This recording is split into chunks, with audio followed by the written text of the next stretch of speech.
trauma abdominal, acompañado de una parte de lo que es trauma pélvico. Y cuando hablamos de trauma abdominal, nosotros podemos encontrarnos con un caso como este, ¿no? Un paciente con un trauma abierto de la región tóraco-abdominal, y para esto es importante conocer, dominar la anatomía, para que la anatomía topográfica de los cuadrantes podamos interpretar qué eventuales órganos y de acuerdo al mecanismo de lesión pudieron haber sufrido algún grado de lesión. Y para eso vamos a hacer un breve repaso anatómico. Y obviamente los dos mecanismos de lesión más frecuentes en la región abdominal, tóraco-abdominal, van a ser las heridas penetrantes por arma blanca o por arma de fuego.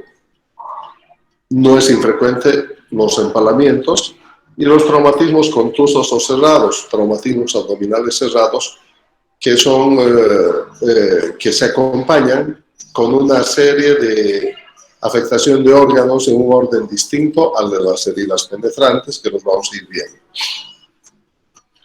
¿Qué harías si te encuentras con un caso como este? Estás en emergencia y tú estás atendiendo.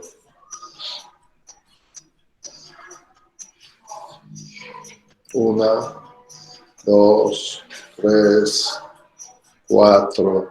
Voy a poner el cronómetro de cuánto tiempo se demora en contestar.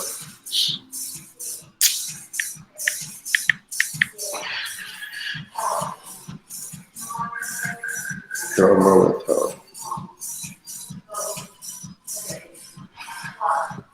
Doctor, a mí me llama la atención la abertura, el tamaño de la herida y también la protrusión de las masas abdominales. ¿Qué harías?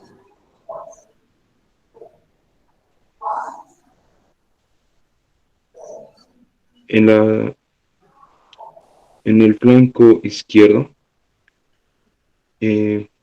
bueno, puede encontrarse ahí el estómago y ¿Qué quizás algunas de harías? esas infecciones. ¿Qué harías? Y matas Huawei.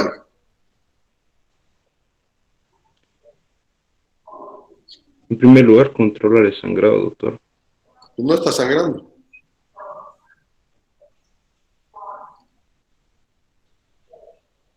Lo que tienen que hacer en estos casos, con el paciente vivo y con dolor, porque fíjense, no está intubado, está con mascarilla nada más, si intentas devolver las vísceras a la cavidad abdominal, el paciente te va a pegar por el dolor, ¿no? Entonces lo que tienes que hacer acá es llegar con suerito para eliminar todos los cuerpos extraños que pueda haber y cubrir con compresas húmedas y pasar a quirófano. Luego de haber hecho el A, el B y el C, haberte asegurado todo eso, ¿verdad? Entonces es un poco de sentido común. Si tú quieres agarrar y empujarle adentro las tripas, le vas a causar demasiado dolor, lo vas a choquear y no hagas más daño del que ya tiene el paciente.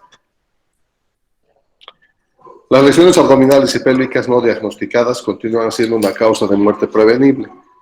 Este es el mensaje más claro, y las lesiones de la cavidad abdominal pasan, todavía el abdomen es una caja de Pandora, ¿no? Entonces, si tú no conoces cuál es el impacto y cómo actúa el mecanismo de lesión, entonces no te vas a poder anticipar a los hallazgos o a los hechos.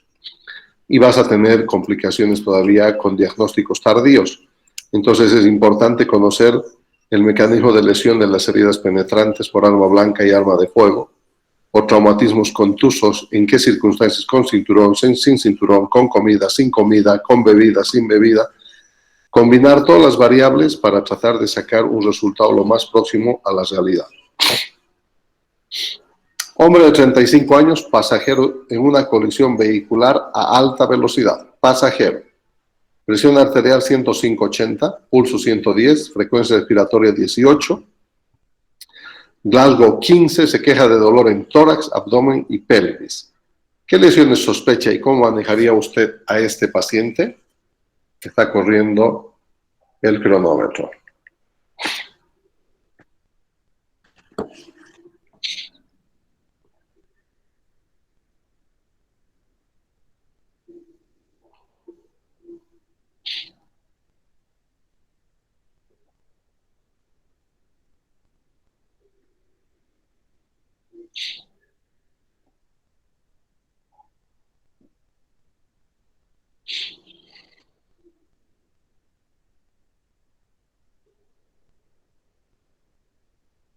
Bueno, hemos esperado 31 segundos y la respuesta es silencio total. Definitivamente creo que las reflexiones que se les hace a ustedes no funcionan, ¿verdad? O sea, ¿quiénes han leído el capítulo 5, trauma abdominal, para entrar al Zoom, a la clase?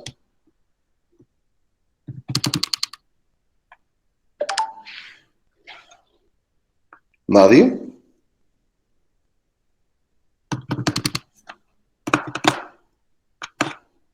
Jóvenes, la medicina no entra por ósmosis. La medicina no se contagia como el COVID. La medicina hay que estudiarla, hay que tocarla, hay que vivirla, hay que palparla, la medicina. Y no pienses de que con leer 15 minutos antes a la prueba vas a lograr un conocimiento suficiente. Ahí están equivocados. En un mecanismo, en una colisión vehicular a alta velocidad y con los hallazgos que tengo, ya es muchos síntomas que el dolor que el paciente está dando. Dolor en el tórax, en el abdomen y la pelvis. De hecho, ya tengo que pensar en un trauma cerrado tóraco-abdominal y probablemente en fractura pélvica. No me dicen qué parte del vehículo y cómo era el vehículo. Entonces yo tengo que sospechar traumatismo torácico, abdomen y pelvis. ¿Y qué tengo que hacer? Tengo que proceder de la misma manera que como se hace rutinariamente, por prioridades. A, vía aérea permeable con control de la columna cervical. B, ventilación y respiración y oxígeno suplementario a 15 litros por minuto. C, circulación con control de hemorragias externas evidentes. Y es acá donde voy a empezar a examinar el abdomen. Inspección, palpación, percusión. A ver, vamos a ver si funciona. No funciona. Eso no funciona igual que ustedes, ¿no? Un video muy demostrativo. Los objetivos. Vamos a identificar regiones anatómicas claves del abdomen, reconocer a los pacientes con riesgo de sufrir lesiones abdominales y pélvicas basadas en el mecanismo de lesión. Fíjense, el elemento central en todo accidente es la forma, cómo ocurrió el trauma, el mecanismo de lesión. Uno conociendo, uno puede hacer una traducción sobre los hechos que vas a encontrar en ese paciente en relación al mecanismo de lesión. Si no sabes el mecanismo de lesión, vas a andar como ciego dando golpes de aquí para allá y lo más probable sea como el video incorrecto del doctor, ya me olvido, no me acuerdo el nombre de ese doctor malo, es el cuarto de la semana que se nos muere, ¿no? Entonces, eso va a suceder. Vamos a aplicar los procedimientos diagnósticos adecuados y identificar los pacientes que requieren consulta y resolución quirúrgica y el manejo de las lesiones abdominales y pélvicas. Este gráfico es importante para recordar o incorporar en el disco duro. Abdomen anterior, una línea horizontal que pasa por el nivel de las tetillas, porque hasta ese nivel sube el diafragma en el fenómeno de la expiración. Por los lados, líneas axilares anteriores hasta la espina ilíaca anterosuperior, ligamentos inguinales, sínfisis del pubis. Todo eso corresponde a la región del abdomen anterior. Entre las espinas ilíacas abajo y el borde anterior de la axila, la línea axilar anterior, la línea axilar posterior y las espinas ilíacas posterosuperiores, están los flancos. En este lugar, acá, hay mucha masa muscular y uno tiene que entender que desde arriba, pulmón, pleura, diafragma, y dependiendo del lado podemos encontrar en este lado, por ejemplo, vaso, colon, ángulo esplénico del colon, y retroperitoneo fundamentalmente, y va a ser difícil de diagnosticar, sobre todo en traumas penetrantes, por la gran masa muscular que hay en este sitio y que fácilmente nos puede llevar a diagnósticos erróneos. Estos son los flancos y el dorso o torso va a estar constituido entonces por, o sea, ¿cómo se conforma? Una línea horizontal que pasa por el vértice de las escápulas, por atrás la línea axilar posterior, a ambos lados, y una línea horizontal que pasa por las espinas ilíacas posterosuperiores. Entonces así tenemos el abdomen anterior, tenemos el flanco y el dorso, y en cada uno de estos tendremos que tener una interpretación topográfica de la proyección de los órganos. En la parte posterior, por la gran musculatura, los músculos de la pared dorsal, van a enmascarar compromisos de repente, si las heridas son profundas, del colon en la parte retroperitoneal. Es importante conocer qué órganos son serios, qué vísceras son totalmente intraabdominales, cuáles son las retroperitoneales, cuáles son las que comparten el intra y el peritoneo y el retroperitoneo, y eso es importante, y sobre todo en la región tóraco-abdominal, que ahora vamos a describir ahora. Una línea horizontal que pasa por las tetillas, la línea axilar anterior, y otra línea horizontal paralela a la última costilla.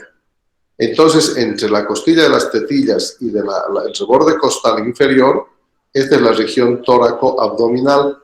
Acá hay vísceras comprometidas del tórax, diafragma y abdomen.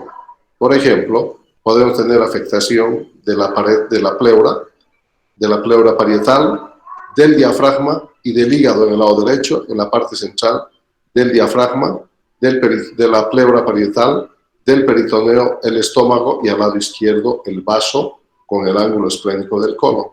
Entonces, si uno conoce esta disposición, uno fácilmente va a poder hacer la interpretación en base al mecanismo de lesión, ¿verdad?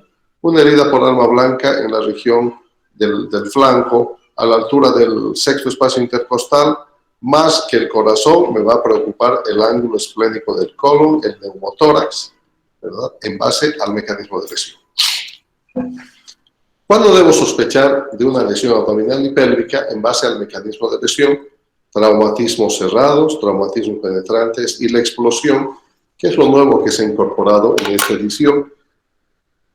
El trauma por explosión, que tiene cuatro fases o 4 etapas, ¿no?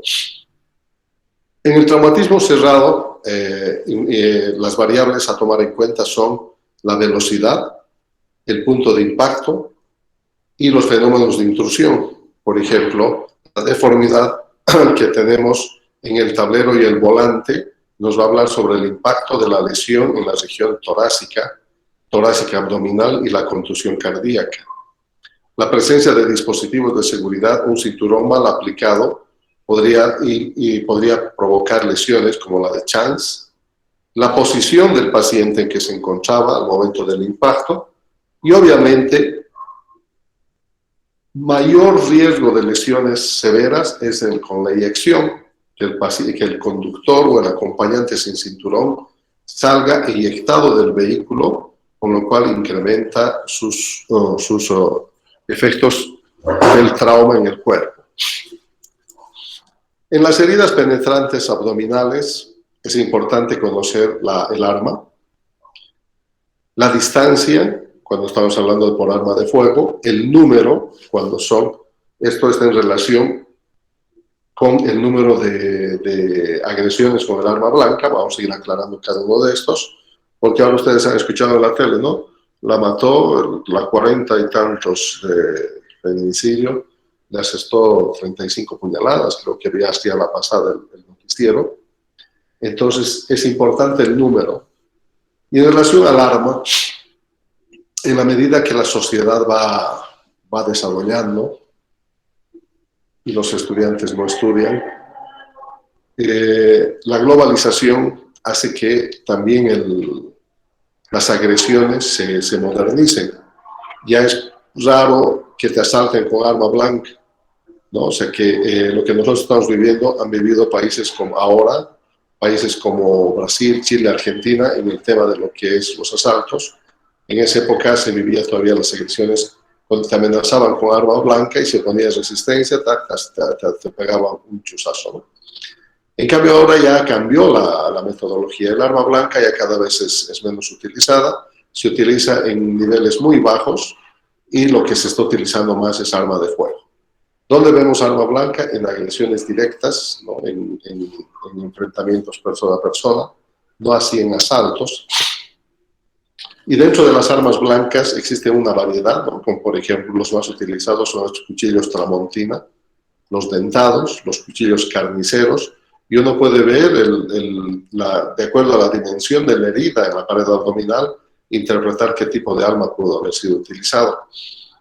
En una temporada se utilizó mucho el picahielos, que es una armita punzo cortante muy fino, que es para picar hielos, y esto estaba siendo muy utilizado en traumatismos torácicos.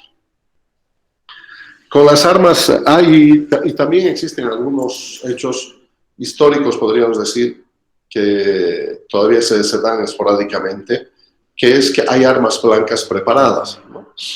De repente en el tema sobre todo de la infidelidad, de la deslealtad, entonces el que te la juró envuelve, esto es una costumbre muy arraigada en el sur de Chile, el guaso chileno impregna un cuchillo que lo está preparando con deposiciones, habitualmente excrementos del ser humano y de todo, y lo envuelve con un neumático, ¿no? A preparar el arma que ya que tiene un destino.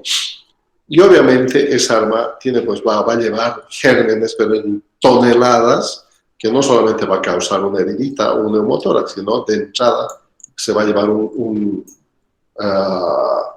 empiema seguramente pleural mortal, porque son instrumentos que han sido preparados con cierto fin le están agregando un efecto, un vehículo que va a causar mayor daño en el paciente, ¿no?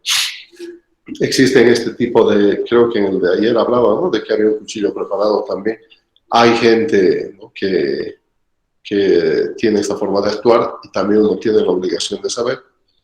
Con las armas de fuego de bajo calibre, hay un capítulo fundamental en el prehospitalario que es balística. Es muy interesante porque uno leyendo el orificio de ingreso y viendo el tatuaje y el orificio de salida y con estos dos datos uno puede interpretar el calibre y a través de esto poder interpretar un poco el trayecto que siguió el proyectil y qué daños pudo haber provocado.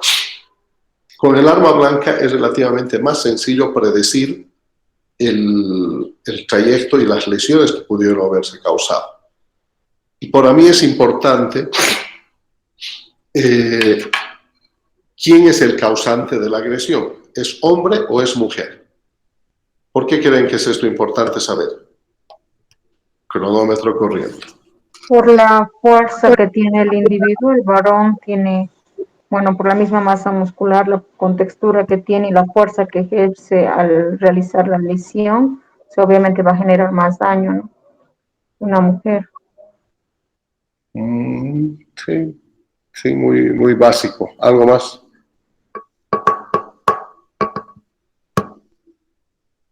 ¿Cómo se defiende la mujer? Con uñas. Con uñas. ¿Puedes describir la posición que tomas para defenderte?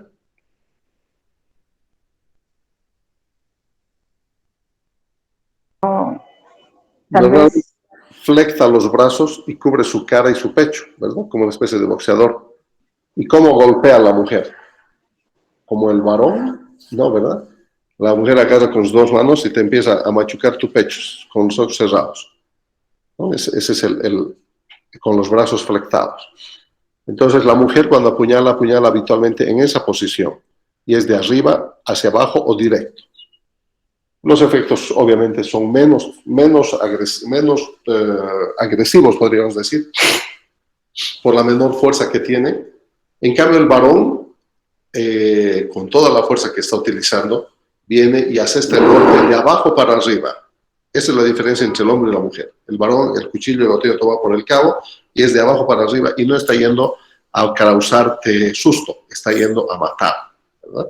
Esa es la gran diferencia, ¿no? El varón desde abajo para arriba, vean todas las películas que quieran, y las mujeres cuando pegan, esas, ¿no?, las empiezan a marcar a la altura del pecho del oponente, hombre o mujer, o agarrarse de los pelos. Entonces, todo esto, en cambio, con el arma de fuego, es fundamental. Ahora, las armas que se están utilizando son más letales todavía, ¿no? Y uno cuando ve el orificio de salida y ves un boquete, estos eran los proyectiles que están preparados, que producen un daño. El calibre 22, por ejemplo, produce un orificio de salida muy pequeño, muy insignificante. El orificio de entrada se acompaña del tatuaje por la pólvora y el orificio de salida no. En cambio, cuando hay erosiones o boquetes en la parte posterior del orificio de salida, son estas balas especialmente preparadas que se llaman las balas Dum-Dum, y en general están de calibre 9 para arriba, 9 milímetros para arriba, o sea, son armas letales. Con eso no están yendo a asustarse.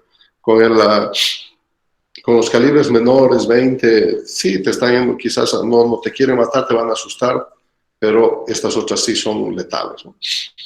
El número de las heridas. En el trauma por arma blanca, por arma de fuego, es difícil predecir el recorrido que va a hacer, porque solo el toparse con una fascia, por ejemplo, puede hacer que el proyectil desvíe su curso. Por lo tanto, el decir, ha entrado por aquí, ha salido, y esta es una línea directa, y ha atravesado el vaso, no es posible. No es posible seguir el trayecto. Es la clínica la que te va a orientar.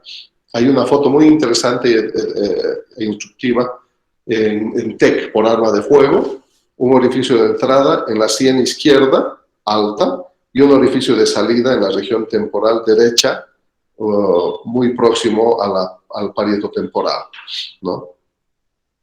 Esto se puede considerar como una herida transfixiante de cráneo, con un orificio de entrada de izquierda a derecha, pero el paciente tenía un Glasgow de 15.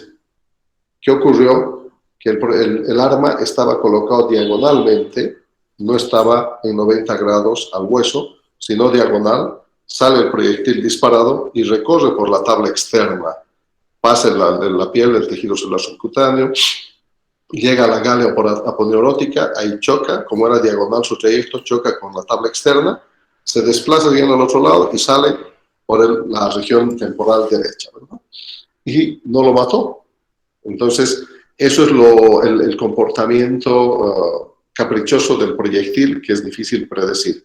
Acá juega mucho la sagacidad y la habilidad del médico que esté evaluando. Y cuando hablamos de explosión, tenemos que conocer los 4 tiempos de la explosión, ¿no? Desde el momento en que ocurre, por ejemplo, una explosión en un gimnasio por un botellón de gas, ¿no? Lo primero es la onda expansiva. Entonces, en ese momento de la onda expansiva, va a ser que este objeto en movimiento, que es el ser humano, salga disparado, ¿no? Por la onda expansiva. El segundo momento es el trauma que ocurre dentro de las vísceras por el fenómeno de la onda expansiva y el contenido aéreo de las vísceras, pulmón e intestino. El tercer momento es cuando el cuerpo de la persona cae e impacta contra la pared, contra el piso, contra el techo, por efecto de la onda expansiva, ¿verdad? Entonces, el tercer momento del impacto es cuando cae el cuerpo. Y el cuarto momento del impacto es cuando los fragmentos producto de la explosión van y se estrellan contra el cuerpo de la persona afectada. Entonces, uno tiene que saber que ese es un mecanismo combinado y que puede encontrar muchas lesiones en el cuerpo del paciente. ¿Cuáles son las lesiones más comunes en traumatismos contusos? Indudablemente, el orden de presentación, vaso, hígado, intestino delgado y pelvis, cambia en relación frente a un traumatismo penetrante.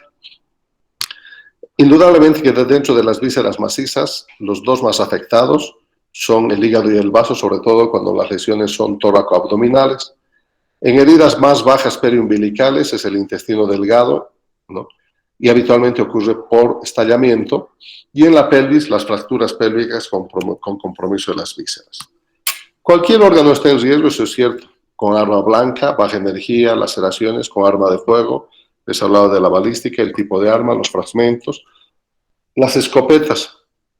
Estas son las heridas en el campo, la distancia del blanco, la dispersión de los proyectiles, porque la escopeta dispara, ¿no? Muchos fragmentos, muchos proyectiles, y va a provocar varias lesiones superficiales y alguna de ellas pudo haber penetrado.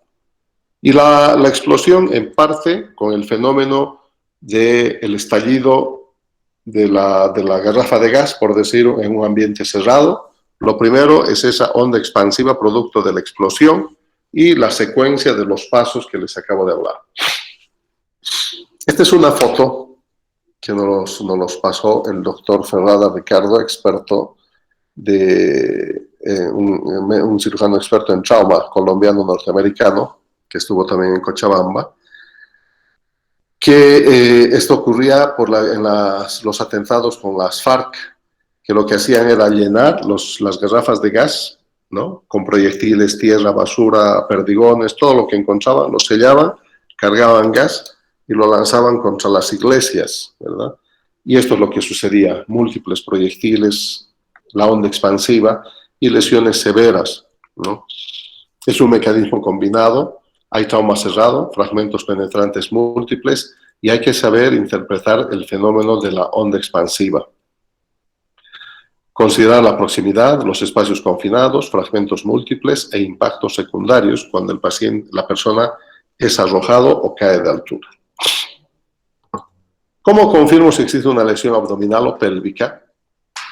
Uno de los pasos fundamentales es las prioridades, el A, el B y el C. Cuando esté en C, ya automáticamente yo voy a hacer la inspección, la palpación, la percusión, y en la pelvis voy a hacer la evaluación, pero al mismo tiempo ya tengo la radiografía de tórax y de pelvis, ¿verdad? Si esto está normal, el problema está en el abdomen. Inspeccionamos, auscultamos, percutimos, palpamos, hacemos el examen de la pelvis y el periné y tomamos la radiografía de pelvis. Ahora, muy utilizado el FAST, quizás yo diría sobreutilizado, y lo están desprestigiando, ¿no? Porque de paso miran la vesícula si tiene piedras o no, y ese no es el fin del FAST. El FAST, el ultrasonido adaptado al trauma, tiene por objetivo detectar la presencia o ausencia de líquido libre. Hasta ahí llega, ¿verdad? Si el contexto es de un shock hipovolémico, seguramente ese líquido es sangre. Si hay datos de irritación peritoneal y sospecha de estallido de víscera, seguramente ese contenido va a ser intestinal. Entonces el FAST tiene una elevada sensibilidad, 98%, pero baja especificidad, porque me dice, sí hay líquido, y hay líquido abundante, pero no me dice qué tipo de líquido es.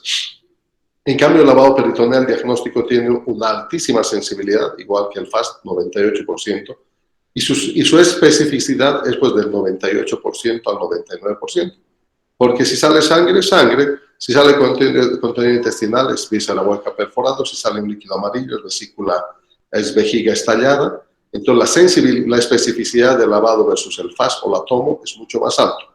El grave problema es que es invasivo y tiene falsos positivos. ¿Qué factores nos van a alterar el examen de un abdomen? ¿No? Obviamente, lo que acompaña los viernes y sábado, consumo de alcohol y drogas. Paciente tequeado, no vamos a tener el reporte de signos y síntomas, ¿verdad? El paciente con traumatismo raquimedular alto, lo mismo, no va a reportar datos de dolor. Lesiones costales que nos pueden llevar a confundir, ¿no? Por el dolor y sobre todo en la región tóraco-abdominal, las costillas bajas. Y obviamente, la lesión abdominal inadvertida, acompañada de shock hipovolémico, de shock y pérdida de sangre, es una causa de muerte prevenible. ¿Cuáles son los anexos de la evaluación? Ya hemos visto de que en A tenemos el oxímetro de pulso, en B hemos puesto el monitor electrocardiográfico, hemos pedido radiografía de tórax, radiografía de pelvis. En abdomen ya estamos pidiendo las sondas, sonda nasogástrica, sonda Foley. ¿Y cuándo no voy a colocar una sonda Foley? Cuando yo me encuentre con un panorama así, ¿no? Hay equimosis en la región perineal, hematomas, sangre, uretrorragia, por lo tanto acá, otra vez el principio, no hagas más daño del que ya tiene el paciente. Por lo tanto acá, probablemente yo tenga que pedir la asistencia del urólogo para que él me asista y él haga una colocación de Foley dirigida. O si no tengo acceso a un urólogo y estoy en el campo, voy a tener que hacer un talle vesical, ¿verdad? ¿Para qué nos sirve la sonda vesical? Para el control de la diuresis. El principal parámetro para evaluar la resucitación es la diuresis. Nos sirve como método diagnóstico. Cuando vamos a hacer un lavado peritoneal siempre debemos descomprimir la vejiga, y los pacientes con fractura de pelvis tienen alto riesgo de fractura de vejiga y de uretra, que se va a manifestar de esta manera. Y la hematuria es diagnóstico de una lesión desde lo que son los riñones, ureteres, vejiga, uretra. La lesión de la uretra posterior habitualmente ocurre en pacientes politraumatizados con fractura de pelvis y en lesiones tipo horcajada. En cambio, las lesiones de la uretra anterior resultan de una caída en horcajadas y puede ser una lesión aislada. ¿Y cómo se va a manifestar? Se va a manifestar por uretrorragia. Y cuando hay uretrorragia, por favor, y hay una lesión de la uretra, lo que tienen que hacer es llamar al neurólogo, al urólogo, y él encargarse del manejo de esa vía urinaria, o hacer una uretrografía retrógrada, que es relativamente sencilla. ¿Para qué colocar una sonda nasogástrica? Para descomprimir el abdomen, porque en general los pacientes están con bastante comida y líquido, y un vómito puede llevar a una broncoaspiración, ¿no? Alivia los síntomas. ¿Y en quiénes no voy a colocar? Lo voy a colocar en los pacientes en los cuales existe una sospecha de TEC con fractura de base, ¿no? ¿Quiénes? Los pacientes que tienen una sospecha de fractura de piso anterior, lámina cribosa del etmoides, y se van a manifestar clínicamente por fuga de líquido sanguinolento y con un líquido claro por las fosas nasales. Signo de mapache, ¿no? Ojos de mapache. Entonces, en esos casos, no, porque podrías terminar, y en la quinta edición hay una foto donde la sonda nasogástrica está bien introducida en el cerebro. Los exámenes de laboratorio son fundamentales, no es porque sea abdomen, hay que hacer a todos, la rutina, hemograma, glicemia urea creatinina, TPI-NR, tenemos que hacer grupo sanguíneo y RH, determinación de alcohol y drogas en sangre, y si es mujer, test de embarazo, ¿no? Todo eso. Continuamos con nuestros anexos. La radiografía de tórax y de pelvis es fundamental e inevitable, nos va a ser de gran ayuda en el paciente con trauma contuso para buscar y encontrar la pérdida de sangre, ¿no? Entonces, si tenemos, por ejemplo, un hemotórax, ya no nos preocuparemos de ver dónde hay más. Si la pelvis está normal, probablemente todo el problema sea en el tórax. Los estudios con contraste, los anexos, estos los vamos a ver en la revisión secundaria. La tomografía de abdomen con contraste, la uretrografía, cistografía, pielografía. En general, estos estudios vienen durante la revisión secundaria, y estos no deben demorar el cuidado definitivo en la atención de nuestro paciente.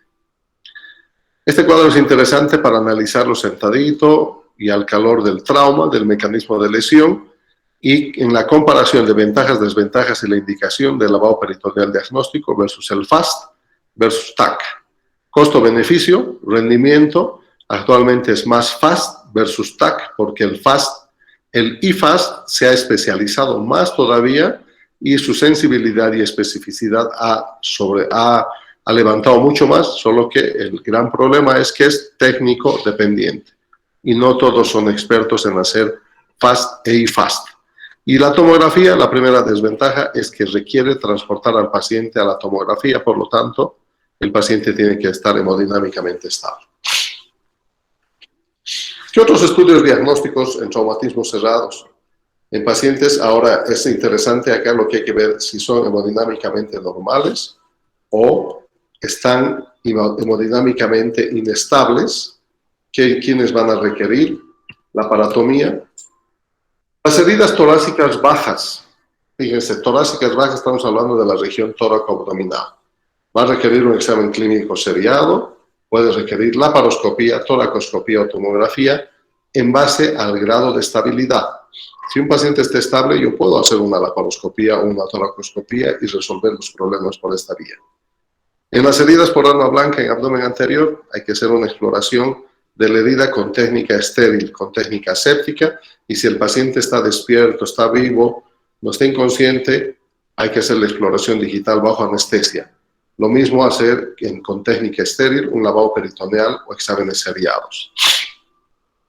En heridas por arma blanca, en flanco o dorso, les he dicho, estos son los sitios de más difícil diagnóstico. Hay que hacer tomografía, en general con doble o triple contraste y exámenes seriados. ¿Quiénes requieren traumatomía? Aquellos pacientes que están inconscientes o bajo efecto del alcohol o con traumatismo raquiomedular en estado de shock y no hay fractura de pelvis y no hay sangre en el tórax. Estos pacientes tienen que ir a la paratomía, evidentemente. Segundo, ¿quiénes? Pacientes con traumatismos cerrados o penetrantes que tienen datos de irritación peritoneal. Ese paciente no tiene que esperar, tiene que estar en quirófano. Hemodinámicamente anormal con sospecha de lesión. En la radiografía que encuentres aire libre, que en la radiografía sospeches una ruptura diafragmática o una peritonitis. El FAS, el lavado y la tomografía no necesariamente son sinónimos de la paratomía. Si uno tiene una buena experiencia en el manejo del trauma, 18:46, vamos a ir dosificando el tiempo. Conozco bien el mecanismo de lesión y el FAST me dice que hay líquido libre, año 2014, no, más atrás, 2012, 11, quizás por ahí hicimos un trabajo cuando los estudiantes eran muy comprometidos, dedicados, hicimos un estudio de trauma abdominal cerrado en conejos neozelandeses de 800 gramos. Hicimos una serie de control con 3 grupos y lo que hicimos fue estudiar primero la fisiología del conejo, la volemia y luego provocamos laboratorios de sangre, ecografía para conocer cómo era el abdomen del conejito y dividimos en 3 grupos y provocamos hemoperitoneo. Sacamos sangre de la vena marginal del lóbulo de la oreja del conejo neozelandés, el 20% de su volemia y lo administramos en el primer grupo por laparotomía, mini laparotomía hasta que aprendimos, para estar bien seguros de que estábamos introduciendo la cavidad peritoneal. Y en la mitad del primer grupo y en el segundo y tercero fue por punción a ciegas, con muy buenos resultados. Después de eso, el paciente, el conejito, iba a ecografía para ver y ubicar el líquido intraabdominal. En los 3 grupos, grupo control, primero y segundo. A las 24 horas sacrificamos el primer grupo de conejos para evaluar inicialmente laboratorio, ecografía, ¿no? Para ver el grado de reabsorción del hemoperitoneo. Y vimos que a las 24 horas se reabsorbía aproximadamente el 50%, que ya se había evidenciado en la tomografía, y cuando hacías la laparotomía, hicimos al azar, ya no a todos los conejitos que eran de a 10, sino el 1, el 3, el 5, el 7, y veíamos que la cantidad de sangre era mínima, lo cual estaba ratificando la teoría de que la sangre se puede reabsorber en traumatismos cerrados con lesión de víscera maciza, hígado o vaso que no compromete la hemodinamia del paciente. A las 48 horas ecografía, sacrificamos al otro grupo, había muy poca sangre, tanto en la ecografía como en la laparotomía. Ya no hicimos, ahora hicimos 2, 4, 6, 8. El resto de los conejos se reinsertaron a su vida social habitual. Los conejitos, al igual que los perros, se rascan mucho sus heridas, que hay que protegerlos y cubrirlos bien. Y a las 72 horas, ecografía, laboratorio y laparotomía, y no había nada de sangre, ni en la ecografía ni en la laparotomía. Conclusión: el hemoperitoneo no necesariamente es sinónimo de laparotomía. Si tu paciente está hemodinámicamente estable, no hay datos de irritación peritoneal, la sangre es muy bien tolerada y sabemos que el peritoneo subdiafragmático tiene una capacidad de reabsorción inmensa y se ha demostrado que volúmenes tan grandes como 500 a 1 litro son capaces de reabsorberse en el lapso de 72 horas. Por lo tanto, esto ya se había hablado, estamos hablando de la década del 2010, del 2000 al 2010, en que no todo FAS positivo o lavado peritoneal positivo era sinónimo de la laparotomía, sino de que estos pacientes los podías observar y más encima, si tienes tomografía, podías corroborar la sospecha de una lesión esplénica grado 2 con un coágulo insertado, sin evidencia de sangramiento activo. Tomografía daba una lesión grado 2-3, que no había mayor drama ni mayor sangrado, y más al contrario, disminuía la absorción de la sangre.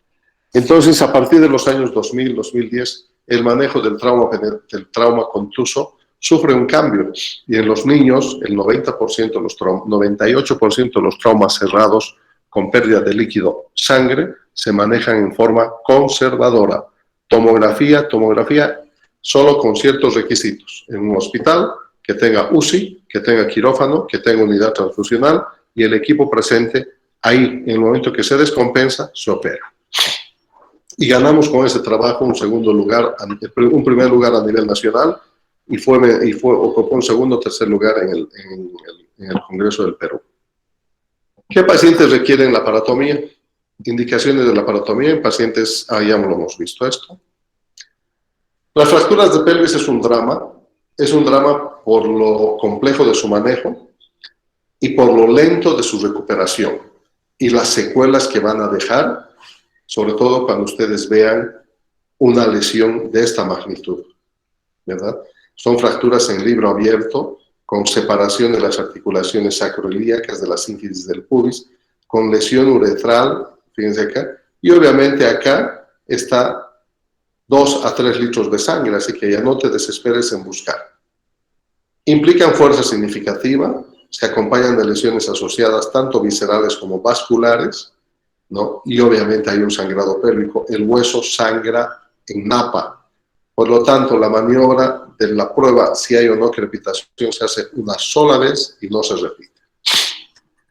Es importante en la inspección la discrepancia del largo de los miembros. Ya les dije, un miembro acortado y rotado a externo, es fractura de pelvis hasta que se demuestre lo contrario.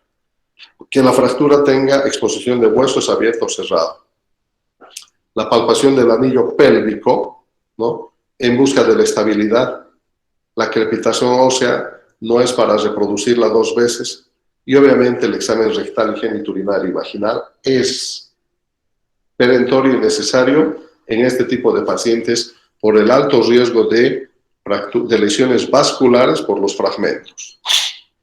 ¿Qué tengo que hacer cuando yo tengo una fractura pelvis? Inmediatamente, obviamente, convocar al cirujano, al traumatólogo, pero entre tanto yo tengo medidas básicas. He visto que hay una fractura clínicamente evidenciada, radiológicamente confirmado, y voy a pedir la cincha pélvica, ¿ya? Con la intención de que de cerrar esta pelvis para controlar y disminuir el sangrado. Ese es el objetivo de la cincha pélvica, ¿ya? Y si no tengo cincha pélvica, una sábana me sirve muy bien, bien doblada y bien apretada, y en este caso estamos usando incluso un torniquete para girar, un torniquete de madera, para girar la sábana y crear mayor tensión, mayor compresión y empaquetar la pelvis. En un paciente con hemodinamia anormal, ¿no? Esta es la secuencia que se recomienda desde la 8ª, 9ª y 10ª edición. La evaluación quirúrgica es importante, la inmovilización pélvica hecha por nosotros, los expertos en trauma o los médicos o el traumatólogo. ¿Hay sangre intraperitoneal evidente? Sí. Podemos ir a la laparotomía, pero no tocar el hematoma pélvico, por ningún motivo. No hay sangre intraperitoneal, vamos a ir a hacer una angiografía selectiva con embolización de los vasos sangrantes y el control de la hemorragia por sistemas de fijación, los fijadores externos. Los peligros latentes son demorar la intervención en pacientes con sangrado abdominal o pélvico. No es prudente hacer exploraciones pélvicas. No es prudente hacer exploraciones pélvicas de los hematomas pélvicos porque el sangrado es grande y es después incontrolable. Las lesiones no advertidas intraabdominales o retroperitoneales. Difícil de evaluar las lesiones de dorso y de flancos. No repetir el examen de las fracturas pélvicas. Que en pacientes con TEC o con trauma raquimedular es más difícil examinar el abdomen y la pelvis. Un inmovilizador pélvico inapropiadamente aplicado en vez de beneficio va a traer problemas. Y ojo con las úlceras por presión por el inmovilizador pélvico. On time. Aterrizamos. Preguntas.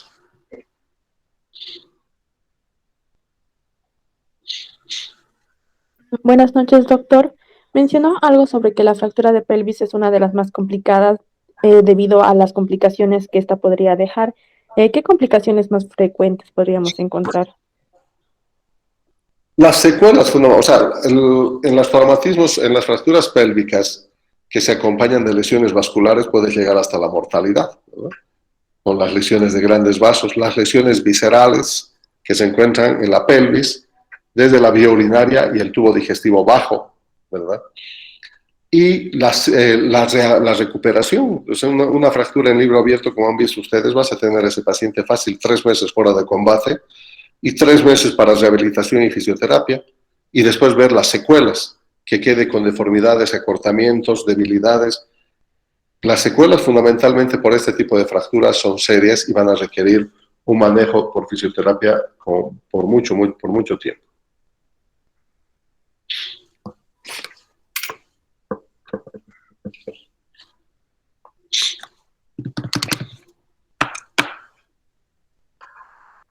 Las 3 regiones distintas del abdomen son un hecho importante en la evaluación. La cavidad intraabdominal, la peritoneal, con su espacio supramesocólico y su inframesocólico, y el retroperitoneo y la cavidad pélvica. Uno tiene que ser experto en el manejo de las lesiones en estas localizaciones y descartarlas precozmente. Las más difíciles de diagnosticar son las retroperitoneales, y en las retroperitoneales, pero existe el mecanismo de lesión que te va a orientar fundamentalmente cuando estemos pensando en lesiones del complejo pancreático duodenal en las fracturas de Chance, los traumatismos contusos cerrados con lesiones renales, gritan rápido con hematuria, entonces una angiotac, ¿no? Una urotac nos va a ayudar rápidamente en el diagnóstico. Y la mejor medida no es la que hacían los cubanos con los chapareños, ¿no? De hacerle la nefrectomía, porque si no sabes que el paciente era monorreno y le volaste el único riñón que le quedaba por desconocimiento, lo destinaste a la muerte ese paciente, como murió, ¿verdad? En el Chapar hace como 6, 7 años. El mecanismo de trauma determina el manejo de las lesiones de abdomen y pelvis, no solamente es en todo. El mecanismo de lesión es fundamental para la evaluación y el análisis de cómo ocurrió y qué espero encontrar yo. Debe hacer sospechar, o sea, hacerse consultas quirúrgicas tempranas, siempre. Nosotros, los médicos de emergencia, expertos en trauma, somos llamadores, ¿verdad? Excepto otros que han desarrollado más y pueden resolver los problemas. Llamo al neurocirujano, llamo al traumatólogo, llamo al urólogo, llamo al cirujano de tórax. Los procedimientos diagnósticos apropiados están basados en la evaluación y la presentación clínica del paciente. Esto es vital porque no por pedir exámenes más caros eres mejor médico. Costo-beneficio. Rendimiento-beneficio, ¿verdad? Si yo puedo hacer con una buena radiografía el diagnóstico del 98% de las lesiones cervicales, de la columna vertebral cervical, costo-beneficio, costo mínimo, rendimiento alto. ¿Y a quiénes voy a pedir? A un grupo pequeño de 2% en los cuales ya evidencie en una fractura de Jefferson, por ejemplo, o en una fractura de Hachman, la lesión de la médula ósea, ¿verdad? Entonces, perdón, de la médula espinal.